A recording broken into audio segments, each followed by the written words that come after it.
Hey Hey y'all, y'all. back like we never left. It's been a minute. You tuned in to Her Vibes with Yanni, And Diva. and we here today. It's been so long. Hey Mark, how are you? I'm great. How have you two been? Can't complain. Man, busy, Plates been full, but I can't can dig it. complain. I can dig it. very busy, But let's give a great shout out to you being inducted in the Detroit Historical Museum. Man, Well, good well, black man. actually, it's us, Well, right? it's us, It's Seven Mile us. It's Radio. us. It's Seven Mile It's 7 Mile Radio. Radio. They just, I guess, it was about the entrepreneurs, and they, featured me in the, the honoree ceremony or whatnot. But it's 7 Mile Radio that will be, Inducted. showcased in an exhibit. So you all are a part of 7 Mile Radio, so that includes you all as well. So that's Okay. what you need to understand. It ain't about just me. That's why I created the platform, and that's why we're being honored because we've made an impact doing the things that we've done in the city, such as create a platform for the community to speak their minds and get the information out there. Yeah, but As you should. it's a great look. It's a great look, especially Most definitely, most young definitely. black entrepreneur. Yeah, young black man. This is definitely a great look. Yeah, wanted to give you that. And Diva, what's been going on with you? I feel like I Um, ain't seen you in so long. I done had a lot going on in my life. I've been busy. I had a death in my family like a week ago. I lost somebody. So that shook my Hmm. family up a little bit. Last week was Amor's birthday as well. Happy birthday, baby! I But think I Happy sent her happy birthday. birthdays. yeah, her birthday was last weekend. She enjoyed herself. She had a good time. I actually was at a funeral on her birthday, but she still enjoyed herself. My condolences. Yes, Yeah. I've been working on my new brand. I did just I started it. I haven't quite got the website up and running for the merchandise yet, but I did Hmm. start the Instagram page and it's called Shit's Tough. It's SHITZTOUGH. So shit's tough. What is that? So I am starting a brand. So the the the logo says magical shit inside, and Hmm. shit stands for self healing is tough. So the thing is, self healing is a tough thing to do. It requires a lot of sacrifice and commitment and determination to even want to complete it. Like it's a self thing. Hmm. It has to be something that you want to do. Right. But it also is tough, and everybody think that self healing or self love and self care is all bubble baths and candles and you know spirit, like baths, and that's self care. Like it's so much more to self care than just the glitz and the glam. Like it get ugly, it get dark, it get Yeah, you sad. had your ugly cry moments. It gets there because you Yeah. literally are sitting with yourself and you dealing with everything, and it's a lot of unlearning and relearning because now you got to unlearn everything that you thought was the right way to Hmm. relearn a different way to deal with things. But we also always got to remember that it's worth it and that the magical shit is inside of us. And then you also, once you actually take that journey, you got to remember you really are awakening who you truly are. Yeah, you Like want to you be your best are self. understanding who you are at the core of you. You're not just, okay, bubble baths, cutesy stuff, candles, whatever, crystals, whatever you do. Okay. But definitely when you sit with yourself and you learn yourself and you know, like, okay, now I understand why I used to do that or why I think like that. Now I hear myself. Now I listen to my own intuition. Yeah. That's really the self care. That's really the journey. And it's not something, so it is about self, but it's not something that you actually do alone. On my self care journey, I didn't do it alone. I Mm-hmm. had I had a lot of people that had input on that. So it's Mm-hmm. everybody think, oh, self care. I gotta isolate and be by myself and be alone, and it's not. That's not all of it. It gets deeper than that. Right. Well, that's great. Congratulations to you and this new branding and this new Thank brand. you. I seen that you had sent that to the group chat, and I'm like, okay, what's this? And I meant to call you, like, what is this? Yeah. I've been So busy. you gotta go to the page because so part of the marketing is a lot of it's gonna be people with their own definitions of why self healing is tough. So I think I uploaded a few videos. I haven't put a lot of them up there, but they are up there, and everybody got their own definition of why they feel like self healing is tough. And what will you be like? What products will you be selling? So we gonna have merch. We gonna have t-shirts. We gonna have hoodies. We might have joggers. We gonna have purses, keychains, all type of stuff. Okay, just whatever, just Mhm. shit stuff, apparel. Yeah, but it's gonna say magical shit inside. All of the shirts are gonna say magical shit inside. Okay, I like that. I really like that. I dig that. Okay, magical wink, magical shit inside. Okay, I see where you're going with all this. I Yeah. like that. I like that for you a lot. So yeah, getting to me. What I've been doing? Marrying people. Period. Marrying people. I done married so many people. Like that's what I do. Like that's it. That's all. I've been marrying people left and right, and I've been very diverse with this with marrying people. I just married my first Asian couple That was dope. yesterday. It was very dope. They had the most beautiful house, immaculate house I've ever been to in my entire almost 31 years of life. Yeah, it was out in Canton. They had like all their family and friends, and then they even had like two Zooms going because it was They had people people overseas. overseas, and it was Hmm. some people who was like in different cities and stuff who couldn't come. And I was like, okay, this is really dope. Like, That part was dope just to see a different culture do their thing. Was they yes. waiting different? Was they who? Was they waiting different? Not really because they just wanted kind of like something simple. So I just provided them. I wrote them a poem. Okay. And when I was done and everything, the bride was like, I was gonna cry. That was so beautiful. I'm like, yeah, girl, that's what I do. I write. So yeah, because when I asked him, like, was there any like special requirements? Because I mean, that's what I asked. Well, that's what any couple do. Yeah. But being that they were like, a different culture, I'm like, was any like requirements or anything? The only thing that was kind of different for theirs because we were at their home. So when I walked in, I just walked in and they brought me back to the door and said, "Oh no, take your shoes off. Here goes some slippers." Like, cause in their culture they don't wear shoes They don't in wear the house. shoes in the house. Yeah, so they had me take my shoes off. They gave me some slippers, and so I married them in slippers. So I mean that's fine. But like I said, I mean I didn't even want to walk in their house like that because baby, these floors you could eat off of. These like it was just beautiful. The whole everything.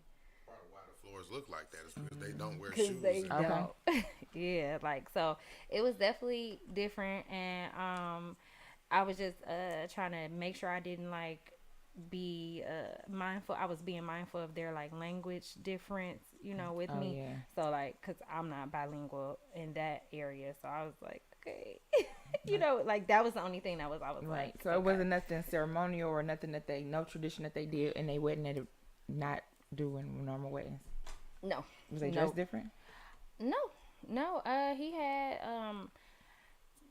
boy, he was sharp. His suit was it was the detail for me. Like the picture didn't do it justice. Like I want to say, I don't know what kind of suit it was, but it was sharp. Okay, they had Cartier rings. I'm like, okay, this what money feel like. This what money look like. Okay. Yeah, I saw. Yeah. I saw a couple. I was eating. My brother is a Muslim, but we was eating at a Muslim restaurant, and this guy came in, and he was about to get married, but he was dressed. His tux wasn't a normal tux. It was like more ceremonial, and so I'm like, "Where are you going?" And he was like, "Well, I'm getting married." And I'm like, we eating. It's late at night. I'm like, "You getting married tonight?" He's like, "No. Tonight was the party." He was like, "So they had a party for my wife." He was like, he's like, I can't really explain it. He's like, it's like a ceremonial. He's like, it's like a ceremonial party or whatever. He's like, and then we get married. They was getting married like that following Thursday or something. But I was like, so it was like a bridal party. He's like, yeah, something like that.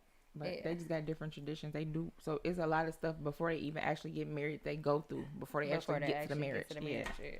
No, well, theirs was kind of like they was trying to, I guess, kind of keep it nice and simple. You know what I mean? But again, it was nice. I mean, they had Dom Perignon bottles at the on the counter ready to pop. So I was like, all right, yeah, I like it here. I love it here. But yeah, and then I really like the fact that they tip. Like, he paid me my fee, but he gave me additional tips on top of it. And I'm like, okay, that's the first time I've got tipped as a wedding officiant. Really? But that's because most of your people, they still tip you. Just because it's not monetary don't mean it's not a tip. They give you gifts and everything. So yeah, that's what tip. I'm saying. Like monetary wise, like that was my first tip. But yeah, people, they give me gifts, and yeah, I've got a few good things. So I'm not really saying it like that, but I'm saying like he was tipping like through the thing. I'm like, okay. All right, but yeah. Other than that, yeah, I've married about. I'm going on 30 now, and That's I what's got up. like yeah, I'm going on 30, and I got about uh, 10 more like that's already confirmed. Like I got like 6 in September. I did not realize September was the marriage month Yeah, or it one of is. the It's marriage one months. of them. So like I want to say June and September is like the biggest months for marriage. And then yep, I got a couple in October, like Halloween weddings, and then I also have a couple in November, and I actually got booked for like 3 in 2023, and then I got one in 2024. That's dope. So yeah, it's real dope. Like I'm like, Cause okay, they come on.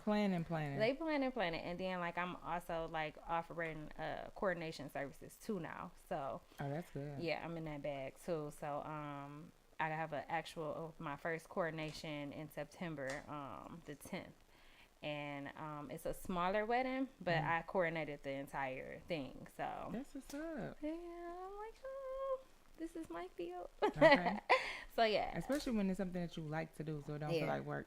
Yeah, it never feels like work for me or whatever. Like it can get overwhelming. That's why like I'm getting an assistant and different things. I'm adding people Yeah, to the team. definitely gonna need one. Yeah, I'm adding people to the team for sure. But and I understand. I can't make all the money, so I want a partner who's also a wedding officiant. So if I can't marry this person because I'm doing this, doing that, pass them to you.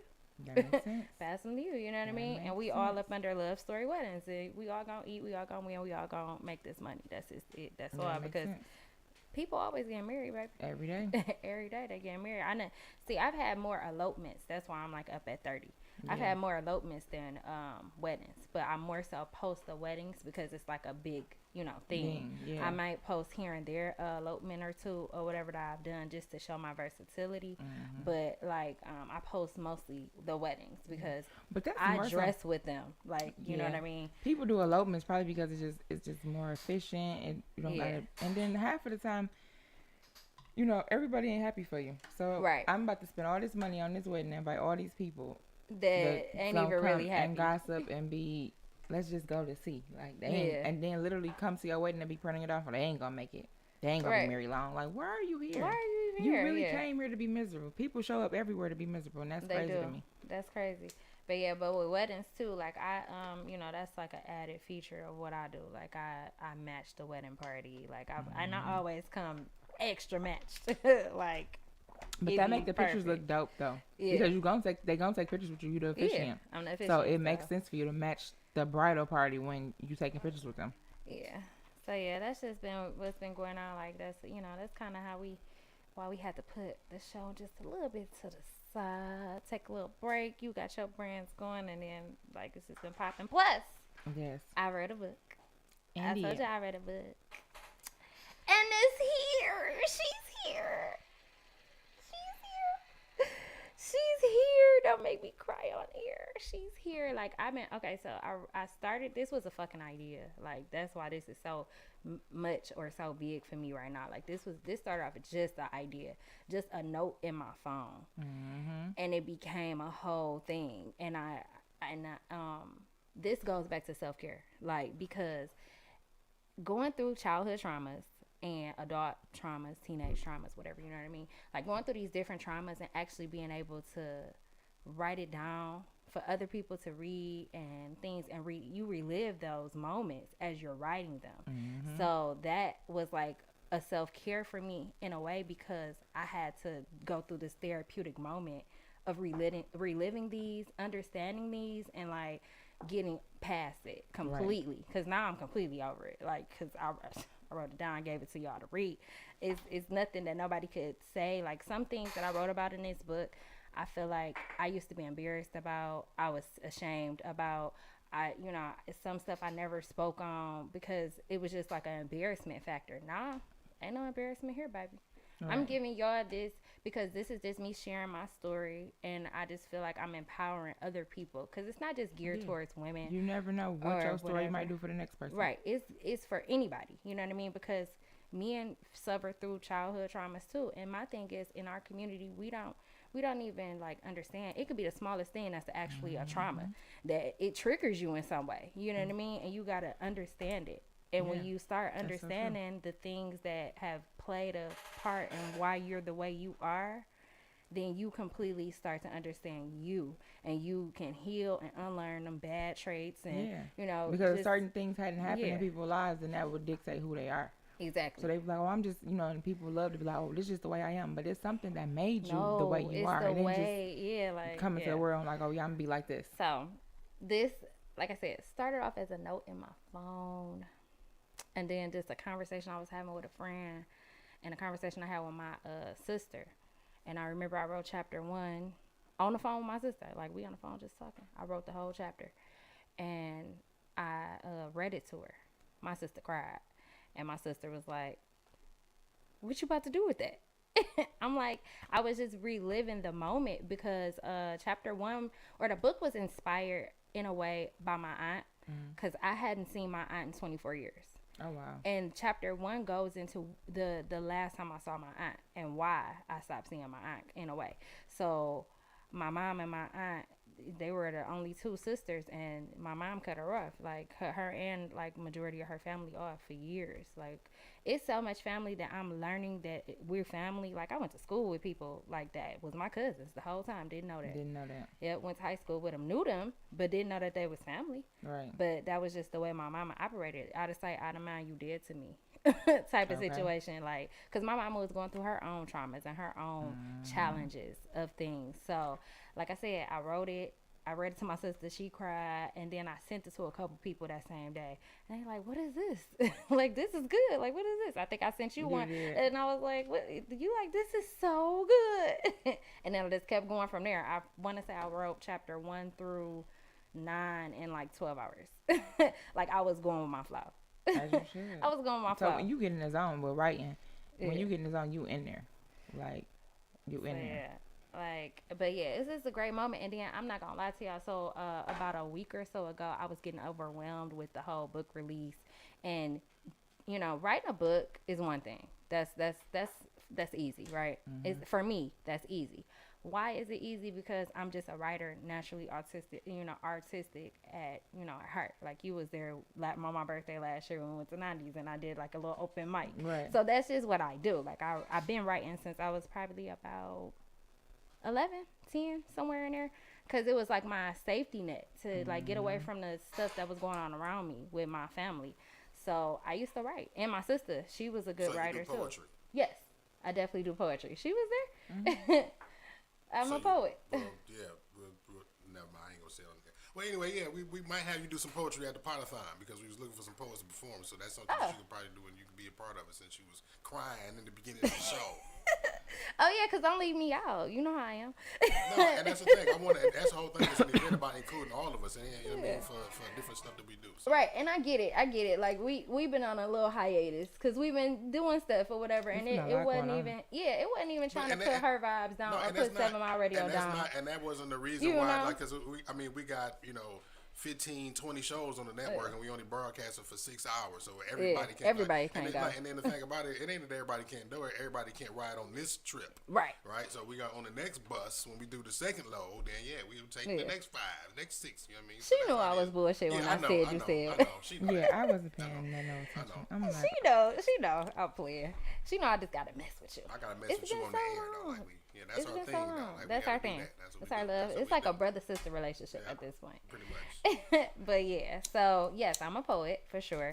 How you think I be coming up with these like I don't just come in like, do you want to marry her? Do you want to marry him? Like, I don't, like, I do a whole like service. Like, you got like, I wish I had my iPad with me, but like, yeah, I do a whole service, and everything I write be like straight from me. Like, I don't get nothing from Google or nothing like that. You know what I mean? Like, even prayers, I'll write out a prayer. Like, it'd be my whole, like, these are my thoughts. It's nobody else. So yeah, like, so writing just came natural or whatever. And so the production part of it though, the production part of anything, that be the problem. That be the one. Like, so putting on, like, because I'm doing a whole book release, and it's not only just a book release, it's my birthday party because my birthday is Saturday. Yep, I'll be 31. So me, Getting old, lady. I don't know, I'm getting up there, but no, I'm getting better. That's what I'm getting. Fine like wine, only get better with time. Okay. Period. So listen, so that's what I'm saying. So the whole production of putting everything together, that shit is hard. That shit was, whoo, baby. I needed a team for that. Like just publishing a book and getting everything that I needed, even just my cover. That was a whole shit show. Like she know, like I was about to go crazy on them people, but it was. But and then about a week ago, like I was just feeling down, like like I wasn't feeling like it was an accomplishment anymore. I was feeling like, okay, I wrote a book, so what? Like like that's how I was feeling because I was just so overwhelmed with so many different thoughts and different energies around it and just different shit, like, and certain stuff was starting to go like chaotic, and then me trying to hold this other business together or these other two businesses together, plus get all this together for this party, like how me and you was talking off air, like how it's so hard to put together these Especially events. one man army when you're doing You the know what I'm majority of the saying? work yourself. When you're talking about event That's planning, it's a lot of nigga. man. You just gotta That's what do I'm one saying. thing at a time, Like though. I was literally like in the trenches, like oh my god. And then I did have friends step in to, okay, like she made my flyer, boom, okay, got that out the way. Like Eventbrite situation was kind of simple, and then I have one of my closest friends, my counselor friend. She been on air with us before, Ashley. She did some, help me out with some stuff, and I was just like, listen, this is a lot. The production of everything just be so much. So, but I'm glad it's all done. It's set up. Book release 8/26 this Friday. It's Friday. 6 to 8 is the book signing and the book release part, and then 9 to 1:30 we about to party, baby. We about to party because it's my birthday. I'm about to be 31. We're about to party like it's 1999, like it's 2000, And y'all can go on Eventbrite. and get a ticket It's and free. come through. It's free. But you you know? just gotta go on there to get your ticket to reserve your spot. Yep, and then I still want people to go online and purchase their book. It's childhoodtrauma.squarespace.com. Still can purchase your book because that's going to ensure that you're going to have a book. Because listen, baby, it's first come, first serve because I'm going to have books on hand. But at the book release, it's first come, first serve. So if you want a book. So if you gonna get there late, you better go online and get your book because it might not be now when you get there. Especially the fact that she's going to be there to sign it. Get you a book. Because this signature going down in history, okay? I'm going to be on Channel 2 News promoting this book. Watch what I say. Well, I mean, you probably on Channel 2 promoting the book at the Potathon. Now, or Channel 7, they're going to be there. So, they're going to be all out there. So, yeah, for sure. I'm definitely down for that, to get that out there. Because I feel like with my story, it's just relatable to on so many different levels. Like I talk about. Yes, Arrogant Swag on YouTube said, did you write that book?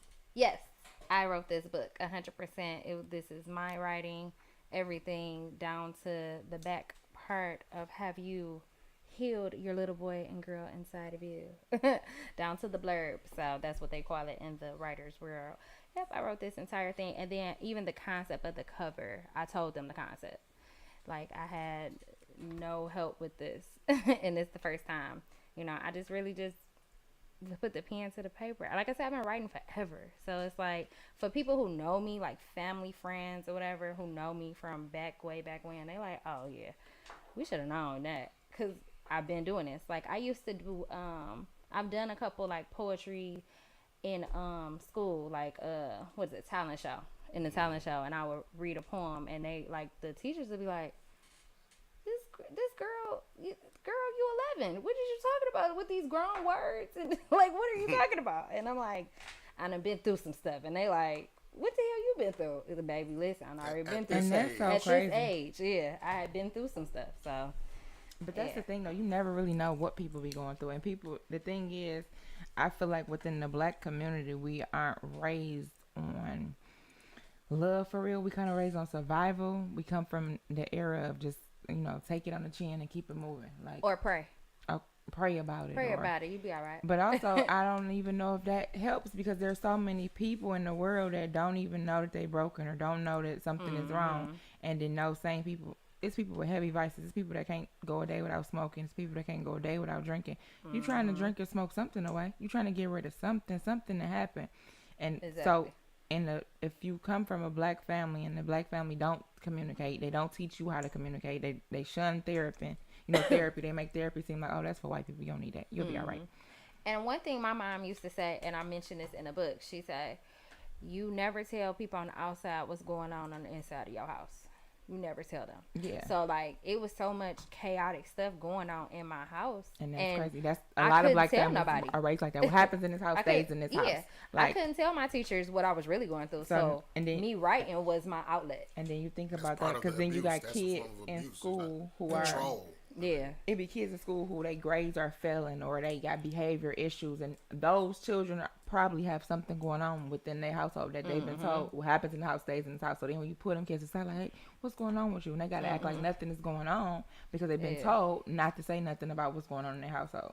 Yeah. Or people that are raised in a chaotic environment who think that that's normal. It's people that don't even know that we not supposed to live like this. Like, mommy and daddy not supposed to be fighting. It ain't supposed to be drugs getting sold out the house. It ain't supposed to be shootouts. It ain't supposed to. You would be so shocked at what goes on within a household. And it be like normal. Like Yeah, they it's really normal. normalize so many different toxic It's and normal. traumatic situations. Like, oh, that's nothing. Like, what? oh yeah, like my friend, house got shut up, and they just And keep casual it moving. talking and laughing about it, like, okay, it's Like, that's not a or normal like it's a thing. crack house next door, like this is what they say, like this is a crack house next door, and that's okay. Like, fiends be on my Like block all the fiends be on my time. block all the time, Like, like what? and they're okay with that. Like this is literally I worked for the normal. city of Detroit. I worked for the city of Detroit at an after school program, and there was a boy in the after school program.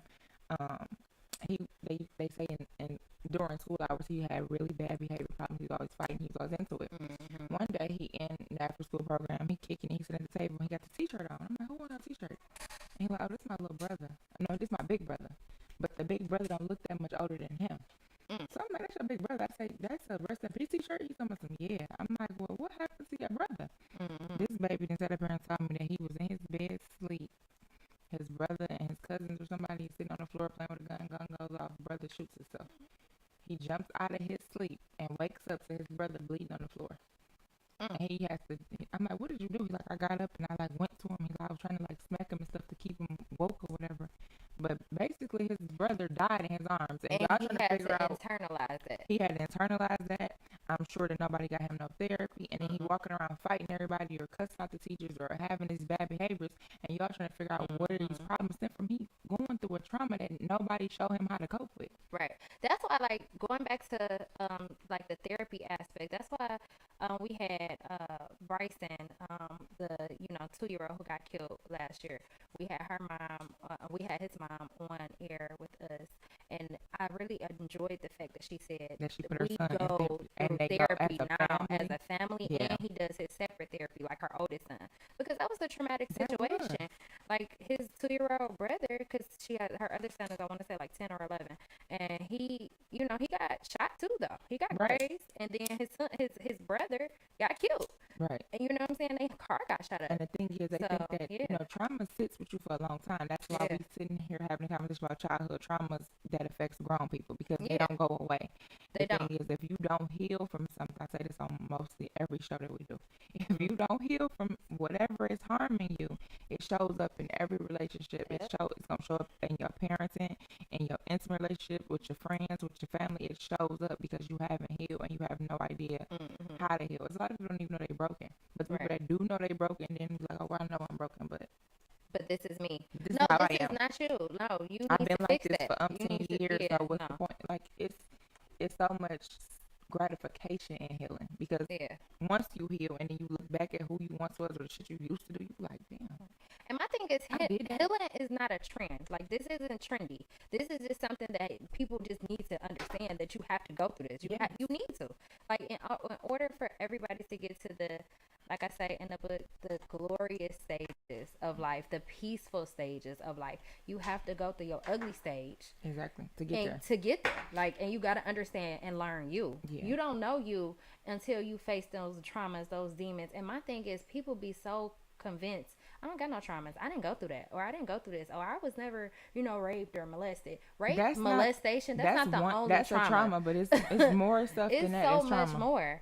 Like watching your parents fight and argue, Not even that's that. fucking That's trauma traumatic too. as But fuck. just being in a household where you talk to like you ain't shit, verbal abuse is still a thing. So Yeah. if you always told that you ain't shit, or you just like your daddy, or you a stupid Yep. motherfucker, you dumb, or you backwards, or all of that stuff has an effect on you. Like here you is now somebody is constantly telling you these things about yourself, so they deem it on your self esteem. So Mhm. now they dumbing you down and making you feel like you less than, and you sitting here thinking, oh, I don't got no issues, but you do. You have self esteem issues because you allow certain things to happen in your Mhm. life that you shouldn't be allowing, and you probably wouldn't if somebody didn't talk to you like you wasn't shit in the beginning.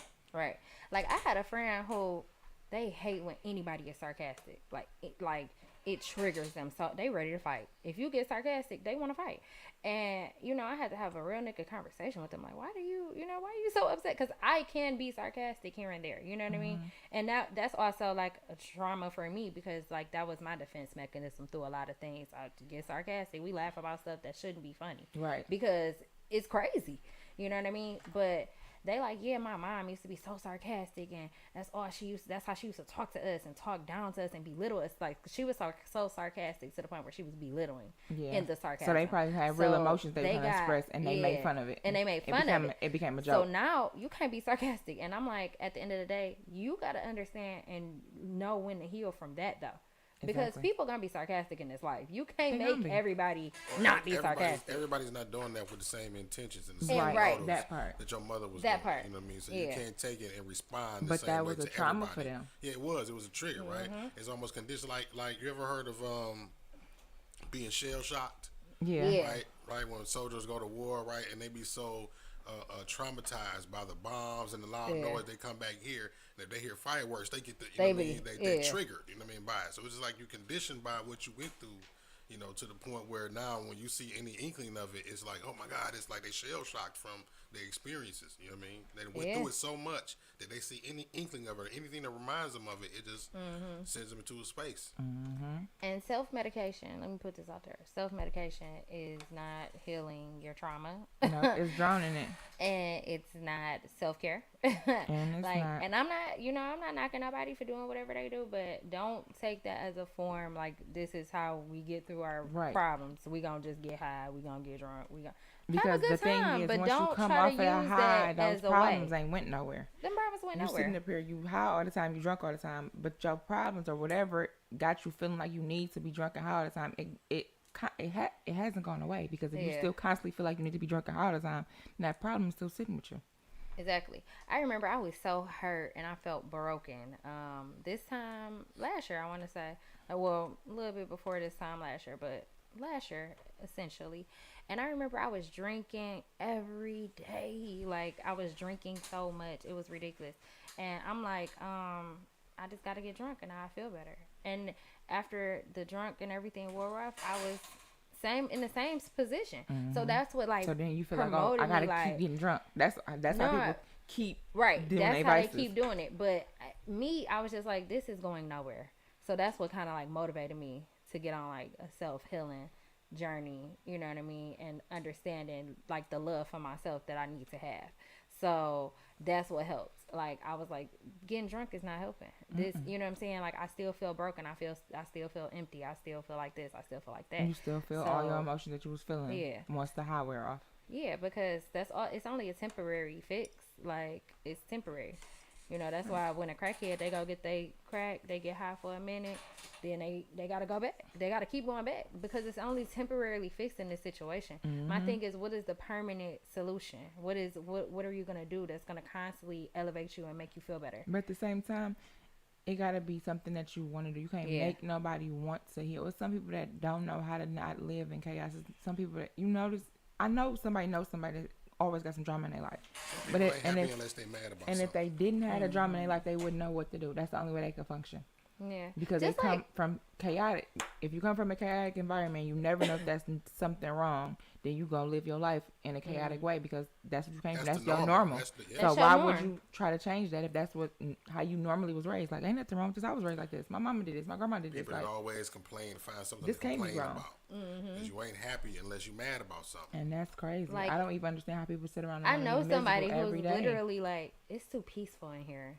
Let me do Right. Like this. what the hell? Like what? Like Right. what? Disrupt the peace. No, Right. it's Like too Like you are peaceful in weird. You giving here. big weird. Like it's too peaceful in here. I'm about to go start something with somebody. Like what? What? Okay, as long as you ain't starting it with me, baby, go on I was then. like, Do that's what you do. crazy. Do what you do. Just That's stay crazy away from though. me with That's that. but that's so true though. It's so many people to think peaceful is foreign. Hmm. To not to actually be at peace is foreign. Like what? No, this is the piece that you cannot buy. That's what Okay. I'm on. That's what I'm always on. I can't not You be should want peaceful. a certain level of peace. When I wake up and literally it's nothing chaotic going on and it's peaceful and it's my household is running smoothly, my kids are good, I don't have to worry about nothing. That is the best days. Those are Yes. the best days. Like I really can just be walking around just smiling and just But so happiness is a unbothered. choice. Happiness is So a choice, and unbothered. you have to choose it. So it ain't. It's so easy to just be Hmm. negative or be lackluster or Shit, this pessimistic. world is negative. Yeah, it's so easy. Happiness is hard work, and it's a choice. You have to choose to be happy, and then you got to understand that you are the person that creates your happiness. You Hmm. can't be like you can't feel fucked up. When my energy is off, I isolate because I don't want my Hmm. energy to rub off on nobody else, especially if you're in a good mood. I would never want to come around you, and I don't feel my best and making you feel bad because Right. energy is contagious. But you have to understand that it's a choice, and you create your own happiness. You can't be thinking that because I feel like whatever, I'm gonna just go over here with these happy people and I'm gonna feel happy because that's not how that works. Mm-mm. Even though energy is Or contagious, if or you can't reciprocate the hmm same energy, then it's it's not gonna pointless. work.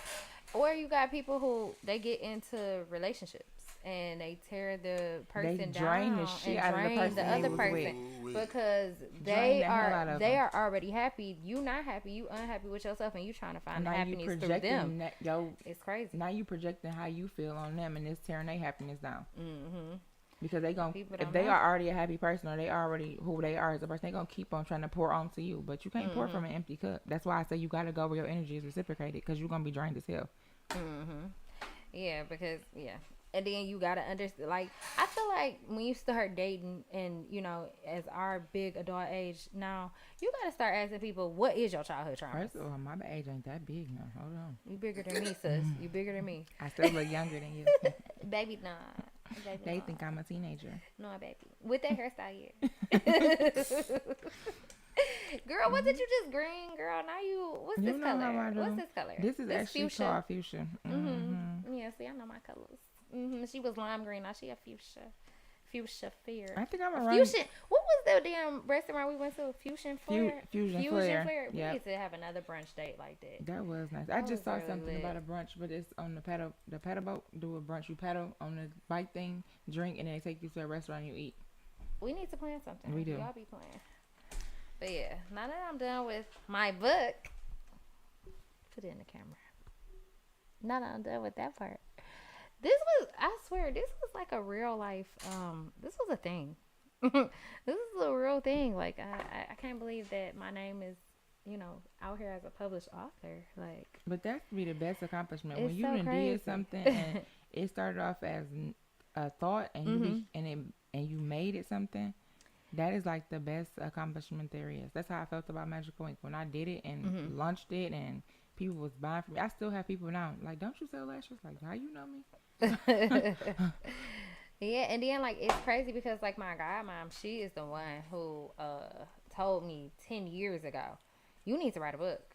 Like you've been through so much and da da da. Your story will help somebody else. Your testimony, she should say, your testimony will help the next person. I'm like, girl, don't nobody want to hear from my teenage mom ass. Nobody want to hear from me. And you never know. For real.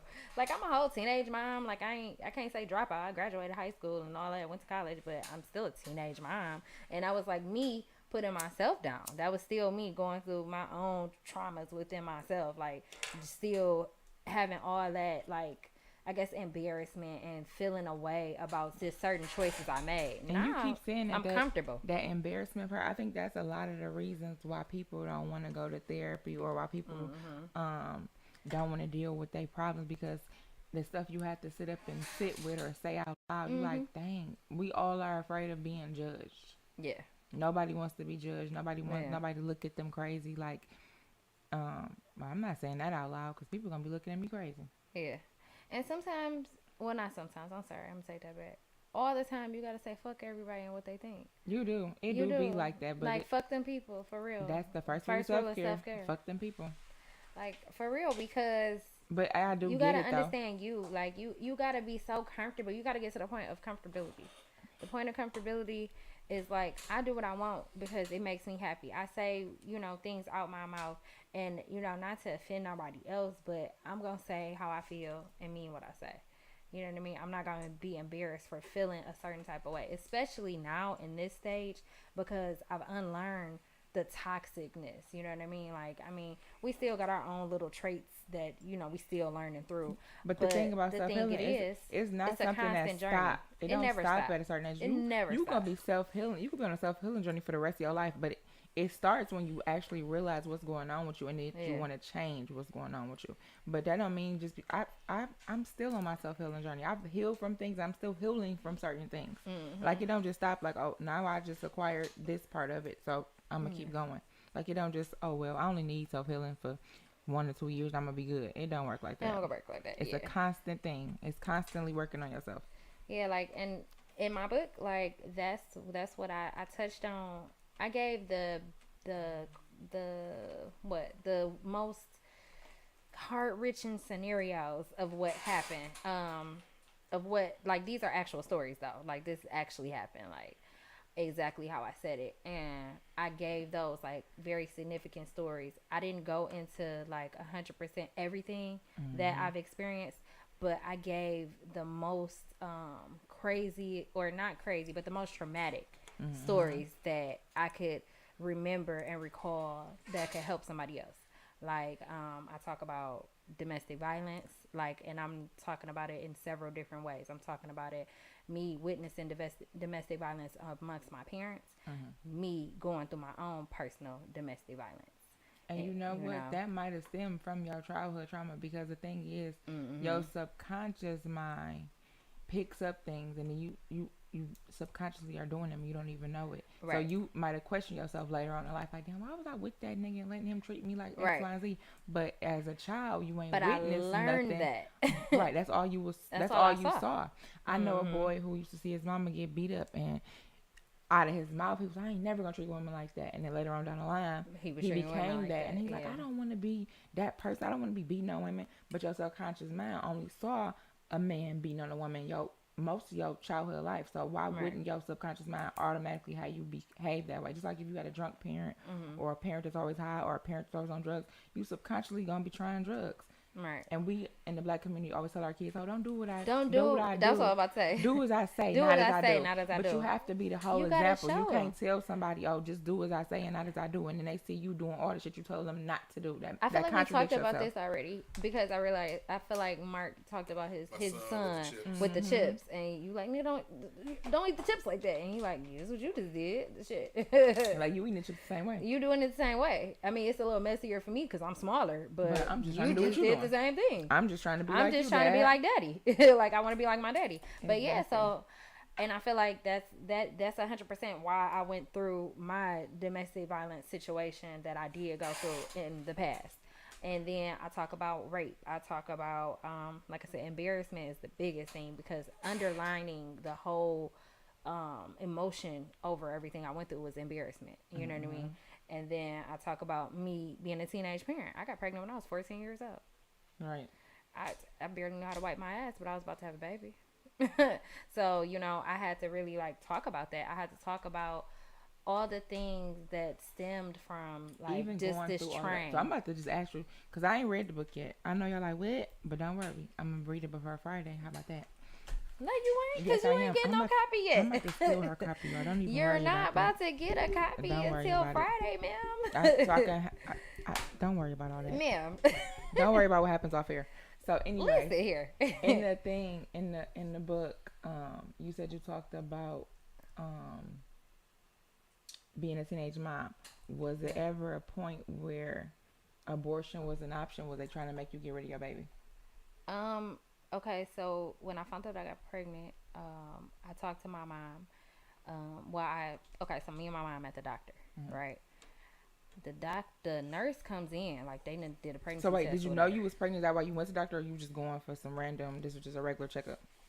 I wasn't sure. Okay. I wasn't sure because I was like, I got my period at a very young age, so it was always irregular. Okay. So, like I got my period, I was like 8 or 9 years Girl, old. bye. I would have died. Yeah, I was really young. So, it was always irregular. So I was going, just to, cause I think I was talking to like my best friend at the time, and well, at the time, still my best friend 20 years later. But I was talking to her, and she's like, "Girl, you need to go to the doctor," cause I like we just talking, and so I go to the doctor with my mom.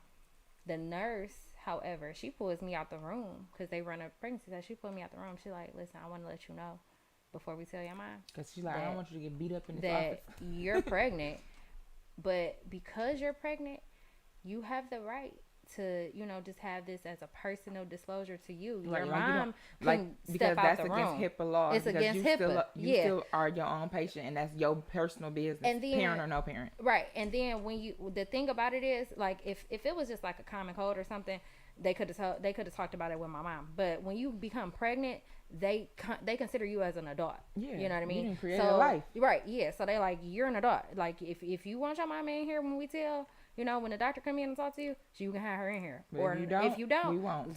speak now or forever hold your peace, basically. And I'm like, no, can you just can you just have her leave, tell her something, whatever. And then so the nurse comes in, she like, well, due to patient confidentiality, Miss Nelson, we're gonna have to have you come wait in the waiting room while we, deal with your daughter. And she like, this my daughter, what you mean? Girl, I ain't going nowhere. And it was a little bit of a back and forth. Oh, I know it was. Yeah, it was a she's little a bit. black mama, so she like, and she like, girl, what? Because she don't know where I'm going and why. So she leaves out. She eventually leaves out. She goes in the waiting room, and then we have this full on conversation with the doctor now and all this stuff. And she like, girl, you 14. What you about to do? You know what I mean? And I'm like, tell me my options. I don't know. I'm a kid. I don't know anything. So then after all of that, I go in the waiting room. We didn't have a car. My mom used to catch cabs. So she like, girl, I done called the cab. What the hell? What was that? You know what I mean? And I'm like, nothing, Ma. They just wanted to tell me some stuff, it's personal. Like, she like, ain't nothing personal with you. You mine. You know what I mean? And I'm like, come on, we gonna miss the cab. The cab about to pull off. Like, what are you doing? The cab is leaving. So anyway, we go over that or whatever. We leave. We get home. Now I'm like pacing back and forth upstairs, like, how I'm gonna tell this lady, what's going on. So then I just decided, like, fuck it, put your big girl panties on, go tell this lady. So I go downstairs, and I'm like, Mom, can I talk to you for a minute? She eating. She like, well, you want to wait till I'm eating to talk to me? You could talk to me at the doctor's office. Girl, do you want to talk or not? Like, so she like making this so hard, and she like, come on, like, what you want to talk about? Because she like, you interrupted my show. I want to say Oprah or something was on. You interrupted my show, and I'm about to eat. Come on. So I'm like, Mama, I'm just gonna tell you like this. I'm pregnant. I was a woman, and girl, I don't know where I got these words from, but I'm like, I was woman enough to lay down and have a baby, and get pregnant. So I'm gonna be woman enough to keep it. So I'm not getting rid of my baby, and I'm just gonna take care of it, and this and the other. Like, mind you, she just looking at me with the blankest face, like, because she probably wasn't expecting that. Like, just the blankest face in the world. And then she didn't talk. She didn't say nothing. I said, do you have anything to say to me? She didn't say nothing. She said nothing. She said nothing. Literally, like nothing. No words. I go upstairs. My sister, older sister, she overhears the conversation. What type of mama do you have? Like, is your mama a whoop that ass type of mama, or is she a more so stern talking mama, or is she just a real like whatever? That's See, I had to whoop that ass. My mom probably would have reached across the table and that's a great question. Me. No, that's a great question. No, my mama was like, yeah, she wasn't a whoop that ass particularly. She tried to be at one point in time, but it got to a point where we was a little bit too unruly for that. And I wonder if just stemming from the fact that y'all witnessed her in that traumatic event of the domestic violence, and then here you is trying to be, so it becomes, how you gonna try to whoop us and you won't even whoop him? Like, yeah, that type of issue. Yeah, so I mean, I don't know, like, so she wasn't like a stern talker either. Like, she just was kind of like a ignorer. Like, she just ignored the situation, and then she gonna revisit it when it's better. Like, she ignored. Right, because you saying she talking about you interrupting her meal and all this and all that, and then you like, and she just is a blank face. She was just blank, like, and it was nothing to say. Then my sister was the one who came upstairs, like, cause I just walked away after that, like, you ain't got nothing to say. Then my sister like, you for real? You pregnant? Or Like, you hadn't even told your sister. You went I straight went down straight and told to your the mama mama. first. Yeah, I went straight to my mama. So like, she overheard you. I want to like, say, what? I want to say, I did call my best friend and told her, and we talked on the phone for a minute. I don't think I included that part in the book, but I definitely called her, and then I think that's where I got the words. I was woman enough to lay down and had a baby, and get pregnant. So I'm gonna be woman enough to take care of it. Like, I felt so strong and empowered, but I didn't know what the fuck I was doing. At the same time, terrified. Terrified because I didn't know what I was doing. I'm a kid. I don't know what I'm doing. So again, I went down there. I talked to her. She ignored me, and when I say my mama ignored me for months, she didn't talk to me. She would send messages through my sister. Like, she wasn't talking And to me. y'all all live in the same house. Yeah, she wasn't talking to me. She was done talking to me. And then I thought, I was so scared and terrified because I'm like, what I'm gonna do? When I confronted the child's father at the time, when I first told him, he was like, well, what you telling me for, kinda? And I'm like, Like, nigga, what you mean? because you about to be a daddy. And he like, well, I know it's mine. When he said how I know it's mine, oh bitch, we was about to go there. Like, what are we talking about? Why are you acting like you don't know what's what? Yeah, and even I left this out the book too, that but that's in my I'm writing my third book already. So when that is called Diary of a Teenage Mom. So that'll be discussed in there. But he was like, to the point where he was at the school, because we went to the same high school. So he at the school like, oh yeah, she a little hoe. I don't know if that's my baby. He talking about me. Like, why are you he talking telling about me like people that he like, yeah, I'm gonna push her down the steps and this, that, and the third. And then it got to somebody who I was real cool with, who R.I.P. to his soul. His name was Jameer. He died. He was like, yeah, I heard that nigga said I was about to whoop that nigga ass. Like, he was on it. Like, cause me and Jameer was real cool. Like, that was my friend. He was actually like my boyfriend at one little point in time, but we was really cool at the time. And he like talking to, nigga, you ain't gonna do nothing to her. She pregnant. Da da da da. You know what I'm saying? And he was like about that. And that's even crazy to say, like, oh yeah, I'm gonna push her down the stairs. Yeah, that's what he was saying. He a kid himself, so he but he was a either. kid. He was 16. So I'm 14. He's 16. He don't know nothing. And then he like, why do you want to ruin our lives? That's why he kept telling. Like, why do you want to like, not I want to ruin our lives. Like, nigga, not ruin our lives. Fuck It was a good time when it was a good time. What? Right. So that's what it was. So, and again, he like, why you want to ruin our lives? And I'm just like, okay, whatever. Well, so that's good. And it was never a very said, toxic situation. It's good. For it was that. Never like, okay, well, you getting an abortion, you not having a baby or whatever. My mama didn't say. She didn't even have a capacity to say nothing. Like, she said nothing. I would have appreciated a better reaction. Like, I would have appreciated her to have something. She had nothing. She was like, whatever. Okay, I'm not even gonna say nothing. Like, girl, I'm watching Oprah. The fuck? If you don't go now, I'm about to eat. Get away from me. You pregnant? Okay. It was to the point where I didn't even think she was gonna buy nothing for my baby. Like, I'm like, damn, what I'm gonna do? Now, who gonna provide for this child? Because the daddy ain't shit. He over here talking about this. Pushing me down the stairs and shit. He want to push me down the steps. I'm ruining our lives. And then she over here like, girl, not fuck saying you. nothing. I'm not saying nothing to you. And then like, and then she not talking to you for months, and of course you're getting bigger and bigger. Like, okay, it's a real baby growing in here. Oh, and then we used to go to church. Like, my mom was a really I know you big were saying in church. That. You were saying my that. mom used to go to Greater Grace Temple, and when I got pregnant and started showing, you can't go to church no more. She did break her silence to tell me that. I'm like, what? She like, I don't want nobody to see you looking like that. Pregnant?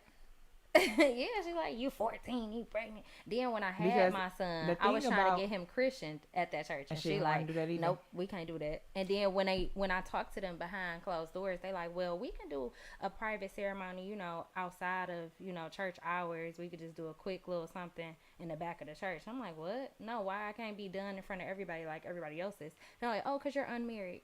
So I'm like, so what? This baby still and it be here. Like that in them Christian, them overly Christian churches, My thing is, how is you ashamed? And I think it stems from black people. Black parents as a whole always think that whatever a child does is a reflection of them. And I just had to literally, and it is to some degree. To some degree, but I just had this conversation with somebody a couple of weeks ago. Like, that's still, a child is still their own person. Right. You can mold your child, you can shape your child, you can set these morals and values for them, but that don't mean they gonna go that way. Matter of fact, you was having this conversation with me about my daughter. I'm like, that don't mean they gonna go that way. Like, you could set it up or whatever, don't mean they gonna go that way. People we all have, okay, so we have children, right? Mm-hmm. Those children are still individuals. Yeah. Even though they are offspring of us, that don't mean they become us. You can have a child that's your spitting image, look just like you. That don't mean they're gonna have your same personality, your characteristics, your traits, your morals, your values. You are your own person. That child is their own person. No matter, you can Mm-hmm. think about the people that raise kids that become fucking rapists and murderers. You think they was raising their children to be murderers and Intentionally. Yeah. rapists? Like, yeah, Exactly. you grow up and you stab the shit out of everybody. Like, they didn't raise those kids that way. Those kids were their Chose. own person. They own individuals. They became who they was gonna be. That's you can only do so much. You can't force nobody to be And no certain way. and mental Even if you're the health, parent. mental health is real, and the fact is sometimes with situations like that, people have those chemical imbalances. So a parent couldn't change or fix that. And when you Cannot. got a chemical imbalance, you that's on you. It's nothing you can do, and there's so many. Like we be talking about. We quick to call people narcissists, but it's a real thing. And the thing is, what if we never catch it? What if it's never caught in time? So here you is, you don't raise a narcissist, but you didn't know it when they were young, so you never got them checked or seen nobody or took them nowhere to figure out what was going on. But their behaviors as a child is the same. Or you didn't realize because you was a Characteristics as a narcissist to narcissist. yourself. And That they, too. and they, Yeah, and they that's patterned true. themselves after you. You taught them. You know what I mean? They had the That best too. teacher. Yeah, that's the reason that's why too. you're not able to correct it. Because you can't even diagnose it within yourself. Right, Right. because you didn't even know that you're But I'm not. talking about the people that's not. Yeah, Oh, but the right. people that's not The too, fact yeah. because what I'm saying is your kids don't have to become you. Right. Oh, They most could be their definitely, own most person. So definitely, most the Right. parent didn't have to be a Yeah. narcissist, but you still raised one See, or I a had sociopath or I whatever. talked about this a couple of weeks ago on one of the other shows. I had a friend of mine on Facebook who came to me was talking about her son who grew up a student, pristine in school and whatnot. Now he's 18 and got to hanging out with the wrong people, and now he ended up experimenting with crystal meth. You know what I mean? Stacy. Look, y'all ain't even listening. Look, We see? are We are experimenting with Yeah, crystal but meth. that's the same concept. Like she raised him good, and then he went his own way. You know what I mean? Yeah, I mean, You can't save You your children can't- from everything. They gonna go Yeah. out into the world and It's a experience world, their whole own world out thing. there. You know what I mean? And it's, you can only try to instill what you can instill in them, but they still gotta be like their own person. Yeah, and you can't Yeah. be too much of I You wanna say can't parent, shelter right? them You too wanna much shelter either. them, that's the word. Yeah. Because then they So- get out and be buck wild. Well, yeah, no, it was because not that. with my daughter right now, my daughter is 10, right? So, I'm trying, or I was like really on some sheltering type of stuff because I know what I experienced as a 10-year-old and going just 10, 11, 12. I know what I was, dealing with. They'll either be buck So- wide or go ahead.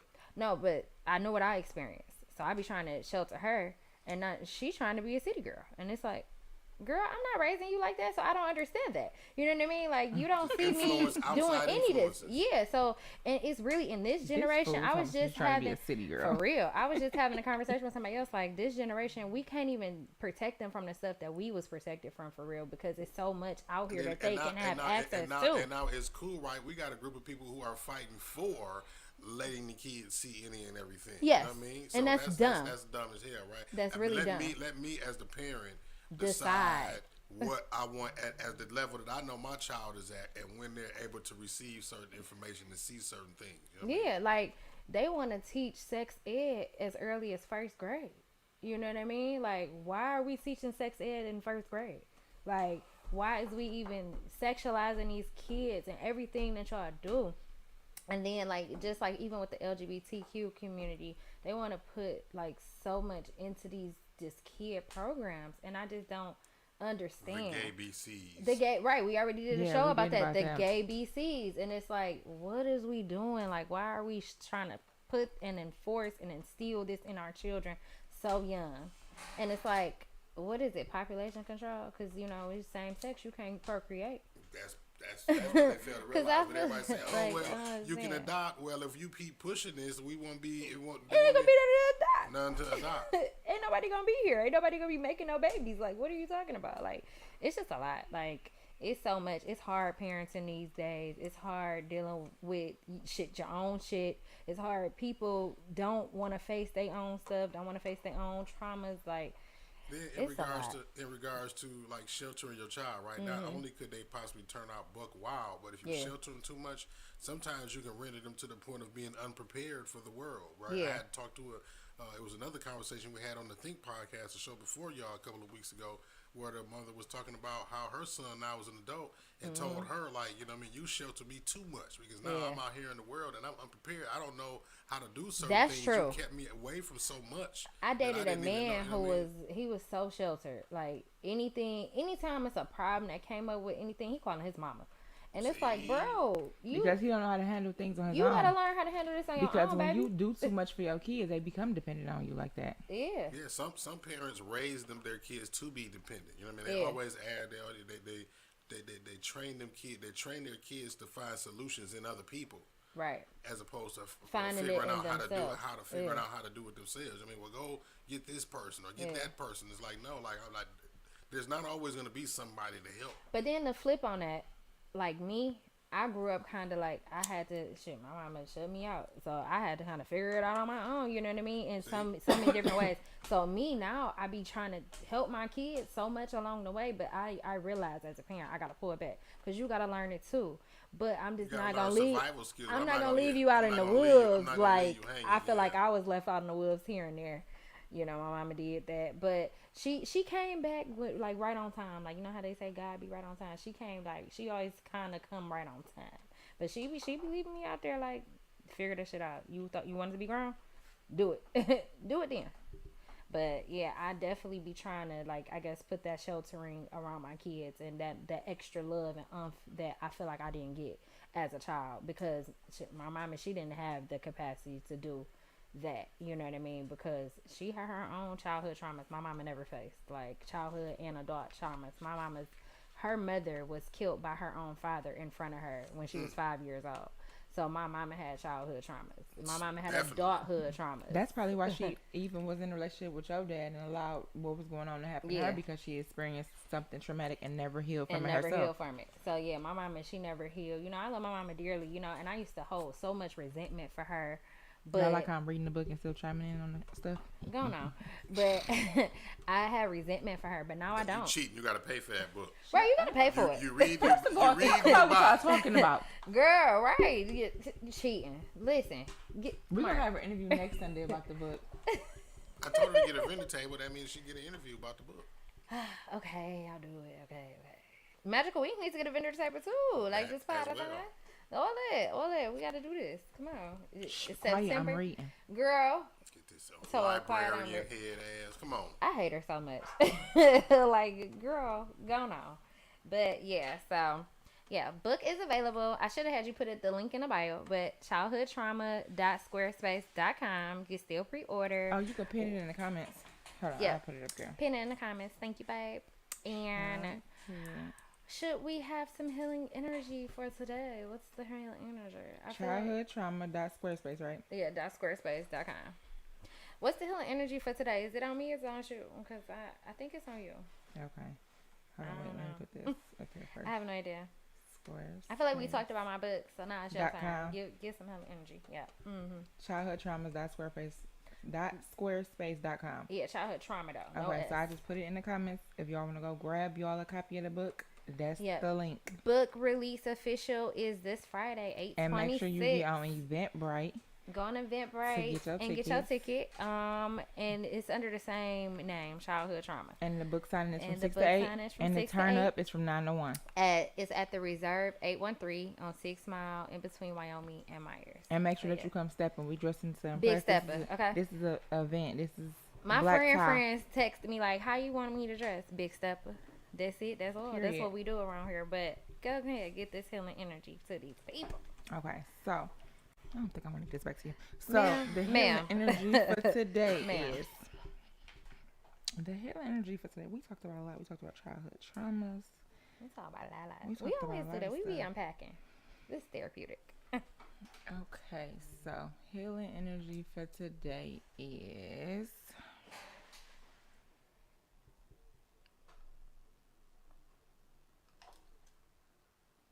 do things for you.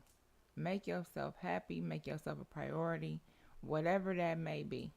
Whatever you need to do for yourself to make you happy, do that for yourself without any regrets or any thoughts of what anybody else is going to say, because you're going to spend the most time with yourself, and it's your business to make yourself happy. I like that. All right, that was y'all healing energy for today. And that is our show. Yes. Welcome us back. We're going to keep going. Yes. Yes. And we will see y'all Friday at the book release. At the book release, 826, Reserve 813 is the location. Starts at 6. Be there on time. On time. I'm going to be late, though. And that's it. Now tuned in to Southern Mile Radio. Production. Southern